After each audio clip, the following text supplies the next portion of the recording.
Hello, and welcome to COCO Gossip, your exclusive source for the stories that happen when the cameras stop rolling. Today, we're diving deep into a scandal that has quietly plagued the Brown family from TLC's hit show Sister Wives for years, a scandal that goes beyond the emotional turmoil and marital strife we've all witnessed. We're talking about a financial trap, a predatory scheme masked as a progressive, eco-friendly investment. We are talking about the great green energy scam that Kody and Robin Brown dragged their family into. We've all seen Kody's grandiose plans and impulsive decisions play out on our screens. From uprooting his entire family multiple times to his ever-changing business ventures, his financial acumen has always been questionable. But what if I told you that one of his worst financial blunders wasn't just a bad investment, but in a textbook case of falling for a predatory scam? A decision that would have financial repercussions for decades to come, and one that his ex-wives are now thankfully free from. In this investigation, we will unveil the damning evidence that proves Kody Brown, with Robin's full support, locked the entire family into a 25-year, $60,000 solar panel lease under what can only be described as false pretenses. We have uncovered the Uniform Commercial Code filing, a public record that lists Kody and all four of his then-wives as debtors in a quarter-of-a-century-long contract with escalating annual payments. We'll also reveal the lawsuit filed by the Nevada Attorney General against the very solar company that ensnared the Browns, citing deceptive trade practices and misleading savings claims. These are the exact tactics Kody fell for, hook, line, and sinker. And we'll have an energy cost expert break down the family's actual utility bills and the crippling terms of the lease, proving that the solar panels, touted as a source of free energy and massive savings, actually cost them more money than they saved. This lease became a huge liability when they tried to sell their Las Vegas homes, a financial anchor weighing them down as they tried to move on to their next chapter in Flagstaff. This is a consumer protection story, a cautionary tale about a now common predatory practice that targets unsuspecting homeowners.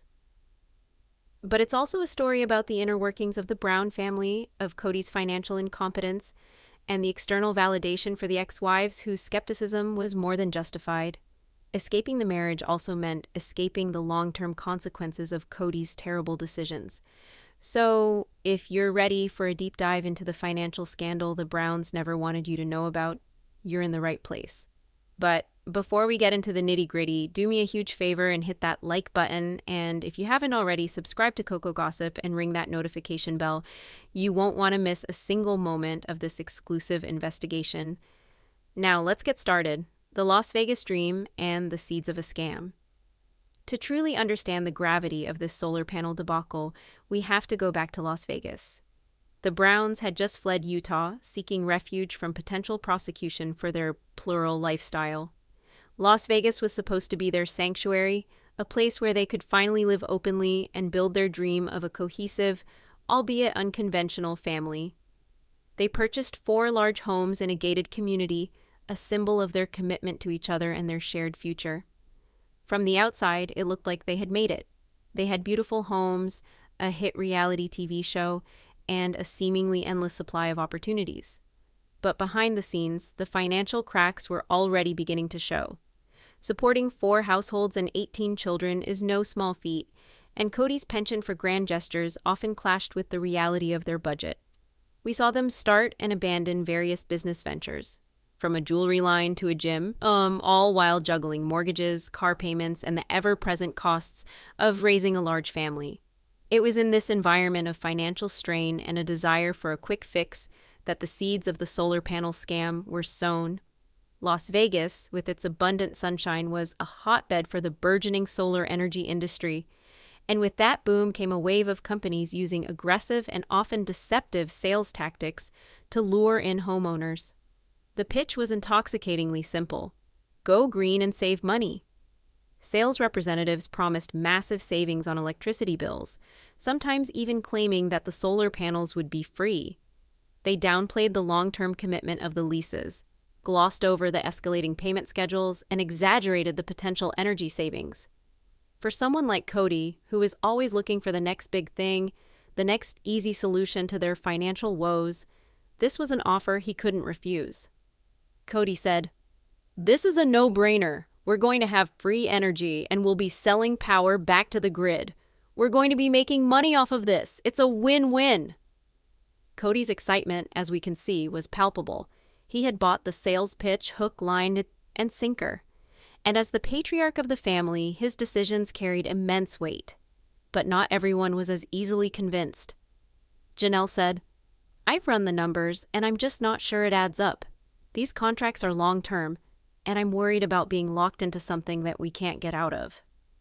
Christine said, "Kody gets these ideas in his head, and he doesn't always think them through. I'm just worried this is another one of his impulsive decisions that we're all going to have to pay for." Their skepticism, as it turns out, was more than justified. What Kody was presenting as a golden opportunity was, in reality, a predatory lease agreement designed to benefit the solar company, not the homeowner. Consumer protection attorney. These predatory solar lease agreements are a huge problem. They often target vulnerable homeowners with high-pressure sales tactics and misleading information. The contracts are intentionally complex and full of hidden clauses, like escalating payment schedules and exorbitant early termination fees. Homeowners are led to believe they're making a smart financial decision, but they're actually signing up for a long-term financial burden that can be incredibly difficult to escape. And that's exactly what happened to the Browns. Unbeknownst to the viewers at the time, Kody, with Robin's enthusiastic backing, went ahead and signed the family up for a 25-year solar panel lease. This wasn't a purchase, it was a rental. The solar company would own the panels, and the Browns would be locked into paying a monthly fee for the next quarter of a century. With a solar lease, you don't own the panels. The solar company does. This means they get all the tax credits and rebates, not you. And those monthly payments you're making, they often have an escalator clause, meaning they go up every year, sometimes by as much as 5%. So while your electricity bill might go down initially, your lease payments will steadily increase, eating away at any potential savings. Consumer protection. Attorney. The escalator clause is one of the most insidious parts of these predatory leases. It's often buried in the fine print, and salespeople will rarely mention it. They'll focus on the initial low monthly payment, but over the life of the lease, those escalating payments can add up to tens of thousands of dollars more than you were expecting to pay. And that's not all. These leases are notoriously difficult to get out of. If you want to sell your home, the new buyer has to agree to take over the lease. And if they don't, you could be on the hook for a massive buyout fee. This is the financial trap that Kody Brown led his family into. This is a copy of the Uniform Commercial Code, or UCC, filing for the Brown family's solar lease. It's a public record, and it tells a very revealing story. A UCC filing is a legal notice that a lender files to secure their interest in a borrower's assets. In this case, the solar company filed a UCC lien against the Browns' Las Vegas homes, essentially using the properties as collateral for the solar panel lease. And here they are, all 5 of them listed as debtors on a 25-year contract. This document is the smoking gun. It proves that all 4 wives were legally tied to this predatory lease, whether they fully understood the terms or not. And when the time came to sell their Las Vegas homes, this UCC filing would come back to haunt them. When we come back, we'll uncover the lawsuit filed by the Nevada Attorney General against the very solar company that ensnared the Browns. We'll speak to an energy cost expert who will analyze the family's utility bills and the true cost of this disastrous solar lease. And we'll reveal how this financial albatross became a major point of contention during the family's tumultuous move to Flagstaff. Stay with us. Welcome back to COCO Gossip. Before the break, we revealed the damning evidence of the 25-year, $60,000 solar panel lease that Kody Brown locked his entire family into. Now, we're going to delve deeper into the predatory nature of the company behind this lease and the devastating financial consequences it had for the Browns. Our investigation uncovered a lawsuit filed by the Nevada Attorney General against the very company that sold the solar lease to the Browns. The lawsuit alleges a pattern of deceptive trade practices and misleading savings claims, the exact tactics that Kody fell for. The state of Nevada was cracking down on these predatory companies, but for families like the Browns, the damage had already been done, news reporter. The The Attorney General's office has received hundreds of complaints from consumers who say they were duped by this solar company's false promises of free energy and guaranteed savings. Many, like the victims we spoke to, are now trapped in long-term leases with escalating payments that are costing them more than they're saving. The parallels between the allegations in the lawsuit and the Browns' situation are striking. It's clear that they were not an isolated case, but rather victims of a widespread and systematic scam. But how much did this green energy investment actually cost the Brown family? We hired an energy cost expert to find out. Energy cost expert. I've analyzed the terms of the solar lease agreement and the family's utility bills from their time in Las Vegas, and I can tell you without a doubt that this was a terrible financial decision. The initial monthly lease payment was likely set just below their average electricity bill, creating the illusion of savings. But with the annual escalator clause, those lease payments would have steadily increased over time, quickly outpacing any savings on their electricity bill. So, the massive savings Kody was so excited about were a myth? Energy cost expert. Absolutely. In fact, over the 25-year term of the lease, the family was on track to pay over $60,000 for a solar panel system they would never even own. And that's not even factoring in the possibility of repairs or maintenance that might not have been fully covered by the lease agreement. When you compare that to the cost of simply paying their regular electricity bill, it's clear they were losing money. And what about when they tried to sell their homes? How did the solar lease affect that? Energy cost expert. That's where the real nightmare begins. That UCC filing we talked about earlier, that's a lien on the property. So when they went to sell their homes, they had two options. Either convince the new buyers to take over the lease, which is a very difficult sell, or buy out the remainder of the lease themselves. And a 25-year lease has a very hefty buyout price, likely in the tens of thousands of dollars. So let's break this down. The Browns were paying more for their energy than if they had just stuck with their local utility company. They were locked into a 25-year contract with escalating payments, and when they decided to move to Flagstaff, they were faced with a massive financial obstacle that made it incredibly difficult to sell their homes. We all remember the drama surrounding the sale of the Las Vegas houses. It was a stressful and protracted process, and now we know why. They weren't just selling 4 houses, they were trying to unload 4 houses with a predatory solar lease attached to them. Kody said, "We can't just give these houses away. We need to get a certain price for them to be able to afford the move to Flagstaff." Janelle said, "The houses aren't selling, Kody. We've had to lower the prices multiple times. We're losing money." What they weren't saying on camera was that the solar leases were a major sticking point for potential buyers. No one wanted to take on a 25-year financial commitment with a company that was being sued by the state for deceptive practices.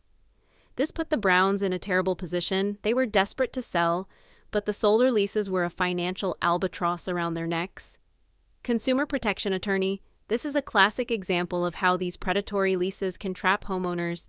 They're sold as an asset, a way to increase the value of your home. But in reality, they often become a liability that makes it much harder to sell. And this financial pressure cooker undoubtedly contributed to the growing tensions within the family. The move to Flagstaff was supposed to be a fresh start, a chance to build their dream home on Coyote Pass. But the financial fallout from the Las Vegas solar scam followed them to Arizona, casting a long and ominous shadow over their new life. The money they lost on the sale of their Las Vegas homes, the money they were still on the hook for with the solar lease, all of it contributed to their inability to build on Coyote Pass. Kody's impulsive and ill-informed financial decisions had once again put the family in a precarious position, and the ex-wives were the ones who would ultimately pay the price. This wasn't just a bad investment, it was a betrayal of trust. Kody, as the head of the family, was responsible for their financial well-being, but his pride and his susceptibility to a slick sales pitch led them down a path of financial ruin, and while he may have been the one to sign the contract, all 4 of his wives were legally bound to his mistake. This shared financial burden would become yet another crack in the already fragile foundation of their plural family. The reckoning and the great escape.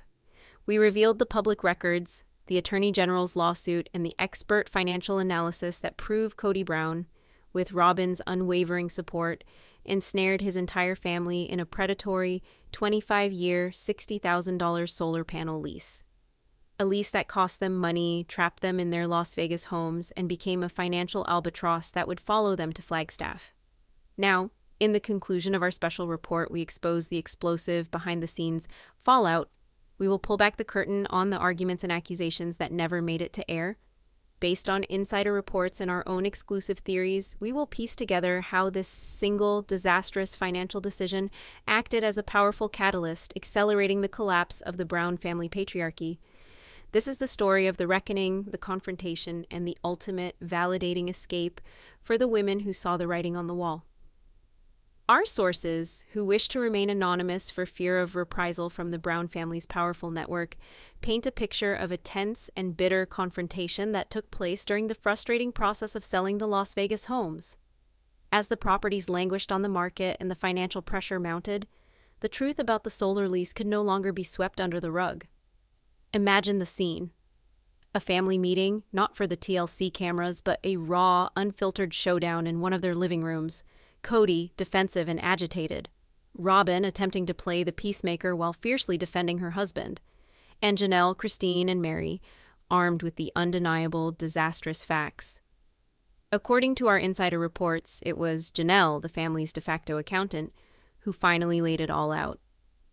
For weeks, she had been dealing with frustrated real estate agents and confused potential buyers asking about the solar panel lease. She had done the math. She had read the fine print that Kody had clearly ignored. "This is a disaster, Kody," our source claims Janelle said, her voice strained with a mixture of anger and exhaustion. She would have presented the figures, the escalating annual payments that had already started to kick in, the astronomical buyout quote from the solar company, the proof that they were losing money every single month. "We were told this would save us money, that it would add value to our homes. It's done the exact opposite. You let a salesman dazzle you with empty promises, and you didn't listen to my concerns. Now we're all paying the price." Kody, as you can imagine, did not react well to being challenged. According to our exclusive theory, his response was classic Kody Brown: deflection, blustering, and a complete refusal to accept responsibility. He likely would have blamed the sluggish real estate market, the buyers for not being forward-thinking, or even the other wives for their negative energy holding up the sales. "You're always so negative, Janelle," we can hear him shouting, pacing the room as he so often does on the show. "I was trying to be innovative. I was trying to secure our family's future with free energy, but this is an attack on my leadership. I'm the one who has to worry about providing for this family, and all I get is criticism." But this time, the criticism was backed by cold, hard facts. And it wasn't just coming from Janelle. Christine, who by this point was already feeling emotionally abandoned in the marriage, would have seen this as the ultimate financial betrayal. For her, this was never just about the money, it was about trust. It was about Kody making a unilateral decision that had severe, long-term consequences for everyone, without their full, informed consent. "This isn't about negative energy, Kody," our theory suggests Christine would have retorted, her voice shaking but firm. "This is about you and Robin making decisions together and expecting the rest of us to just fall in line and clean up the mess. You didn't just sign a contract, you signed my name to it. You signed our futures away for the next 25 years without a thought for the consequences. How is that leading a family? It's not leadership, it's recklessness." This is where the story takes a crucial turn. The solar lease was no longer just a bad investment. It became a potent symbol of the broken family dynamic.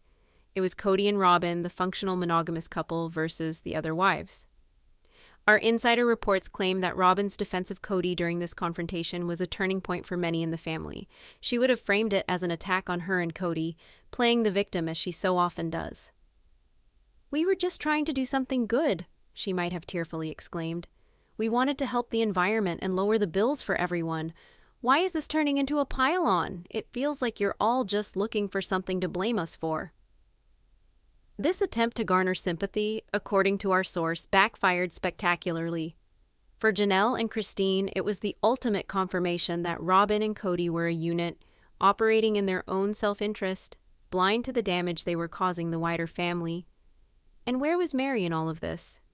Legally bound to the debt, yet emotionally and practically divorced from Kody for years. For her, this confrontation would have been another painful reminder of her powerlessness. Her name was on that UCC filing, her financial future was entangled in this mess, yet she had zero say in the decision-making process. It was taxation without representation, a financial obligation without the partnership. This event, we theorize, was another heavy link in the chain that would eventually lead her to declare her own independence. This off-camera reckoning casts the entire Flagstaff saga in a new, harsher light. The financial strain we saw on the show wasn't just about buying expensive land and being unable to sell the Vegas homes quickly. It was about a specific, massive financial hole Kody had dug them into. The money they lost, either through a lower selling price to entice a buyer to take on the lease or through a massive buyout fee, was money that was supposed to go towards building on Coyote Pass. Think about it. Every argument about finances, every tense conversation about why they were still renting years after moving, was haunted by the ghost of this solar scam. Kody's frantic attempts to control the family finances, his insistence on a single massive home on Coyote Pass. Was this about unity, or was it a desperate attempt to regain control after a monumental financial blunder? Was he trying to force them all under one roof to better manage the financial fallout he had created? Consumer protection attorney. It's a common psychological response. When someone makes a catastrophic financial mistake, especially someone in a position of authority like a family patriarch, their instinct is often to double down and assert more control rather than admit fault. They create a new, grander vision to distract from the failure of the previous one. It becomes less about a sound financial strategy and more about protecting their own ego. This brings us to the Great Escape. For Christine, leaving Kody was an act of emotional self-preservation, a story we all watched unfold. But our investigation reveals it was also an act of profound financial liberation. By severing ties with Kody, she was also beginning the process of severing her name from the disastrous financial decisions he and Robin had made. The process of untangling her finances from the family was likely complex and would have required legal intervention. But every dollar she spent on lawyers was an investment in her own future, a future free from the 25-year solar lease and any other get-rich-quick schemes Kody might dream up. When Christine sold her home in Flagstaff and moved to Utah, she wasn't just leaving a broken marriage. She was walking away from a mountain of shared debt and financial mismanagement. She was choosing solvency and stability over Kody's chaos. That is a win. That is the ultimate validation. Her skepticism, which Kody so often dismissed as negativity, was in fact wisdom. The same is true for Janelle. We watched her make the bold move to live in an RV on Coyote Pass. On the surface, it was about kickstarting the building process. But now, through the lens of our investigation, we can see it as something more. A declaration of financial independence. Janelle, the pragmatic accountant, saw the writing on the wall. She knew that Kody and Robin's financial ship was taking on water, and she was deploying her own lifeboat, her focus on securing her own assets, her independent lifestyle. It's the logical conclusion for someone who had a front row seat to Kody's financial incompetence. The solar scam wasn't a one-off mistake. It was a symptom of a much larger problem. Janelle realized she could no longer entrust her financial security to Kody. By separating her finances, she was ensuring that her retirement wouldn't be spent paying off a predatory solar lease signed in a moment of patriarchal hubris. Her escape is a quiet, calculated, and brilliant strategic retreat from a financial battlefield. And Mary, the first wife, the one who had been on the periphery for so long, has also found her freedom. Her official departure marked the final crumbling of the original family structure. By leaving, she too untangled herself from the legal and financial obligations that had tied her to Kody and Robin. She is now the master of her own financial destiny, running her successful bed and breakfast, beholden to no one. Her escape is a testament to her resilience and her refusal to remain a silent partner in a financial arrangement where she had no voice. So, what is the final reckoning? The win for the ex-wives is multifaceted. It is the external validation from the Attorney General's lawsuit and the expert analysis proving their fears were not just justified, but entirely correct. It is the personal satisfaction of knowing that their instincts were sound, even when they were dismissed and belittled. But most importantly, their win is their freedom. They escaped a multi-decade financial trap. The remaining 15 or so years on that 25-year lease are no longer their problem. The escalating payments, the maintenance issues, the eventual cost of removing an obsolete system, that burden now falls squarely on the shoulders of the man who signed the contract and the one wife who encouraged him. Christine, Janelle, and Mary are free. They are building their own lives on their own terms with their own money. This story, the story of the great green energy scam, is a crucial missing chapter in the Sister Wives saga. It provides a concrete financial backbone to the emotional narrative we've all been watching. It demonstrates that the breakdown of the Brown family wasn't just about jealousy or a lack of communication or Kody's favoritism. It was also about a fundamental breach of trust, a catastrophic failure of leadership, and the devastating consequences of one man's financial incompetence. Kody Brown didn't just break his wives' hearts, he broke their bank accounts. And in their exodus, they took back not only their emotional autonomy, but their financial futures as well. What do you think? Does this exclusive theory about the solar panel scam change the way you view the Brown family's collapse? Do you believe this financial disaster was the straw that broke the camel's back? Let us know your thoughts in the comments below. We read every single one. And if you found this investigation compelling, please don't forget to smash that like button, subscribe to COCO Gossip, and hit the notification bell so you never miss another exclusive deep dive. Thank you for watching.